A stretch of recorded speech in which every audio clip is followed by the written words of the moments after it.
marriage brings about a lot of legal implications and changes for both the spouses. Now, one would ask, what is marital regime?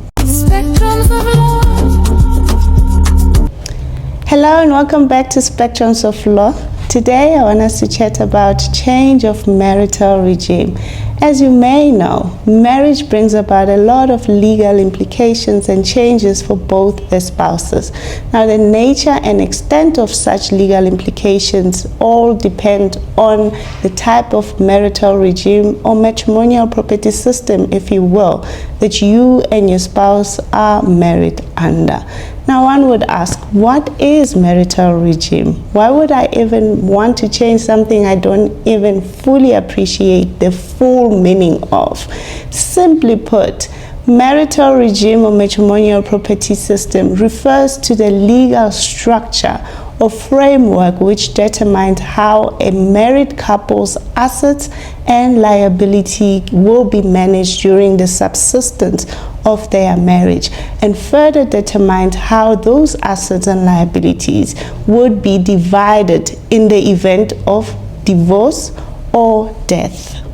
There are three types of marital regimes in South Africa. The commonly known one being marriage in community of property, where parties have one joint estate. The second one being marriage out of community of property without the application of the accrual system. The third one being marriage out of community of property with the application of the accrual system. Now, whether you are married in community of property and now wish to change to marriage out of community of property, or married out of community of property and now wish to change from one antenuptial contract to a post-nuptial contract with or without the accrual system, or vice versa, Section 21 of the Matrimonial Property Act makes it possible for you to change your currently applicable matrimonial property system. You can bring an application jointly with your spouse for leave to change your matrimonial property system by executing and registering a post-nuptial contract. There are a lot of misconceptions about this process of change of marital regime, and I'm going to try and dispel a few of them in no particular order. The first one is that the parties may not change their currently applicable matrimonial property system by mutual consent or mutual agreement between themselves or deposing an affidavit. Absolutely, under no circumstances can the parties do that. Only a court of law, and not just any court, but the High Court has jurisdiction over such application. The lower courts, like your magistrate court, do not have jurisdiction over such an application. The third one, and very crucial, as I've come across this myth quite a number of times, that even if your customary marriage is not registered with the Department of Home Affairs, you still need to bring this application to change your currently applicable matrimonial property system, which in this case would be marriage in community of property by default operation of the law. You still need to bring this application even if there isn't any official record of such marriage with any department or regulatory body such as the Home Affairs. I've seen this quite a number of times with parties coming in with the intention to conceal their customary marriage, taking advantage of exactly the fact that there isn't any record of such marriage. Unfortunately, we've seen how this often backfires because it is the same spouses who will want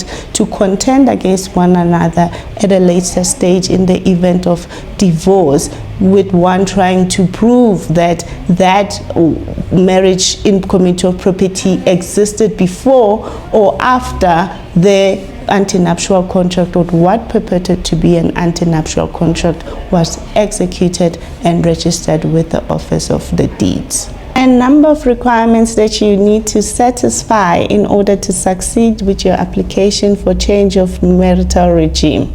The first one being mutual agreement between the two spouses.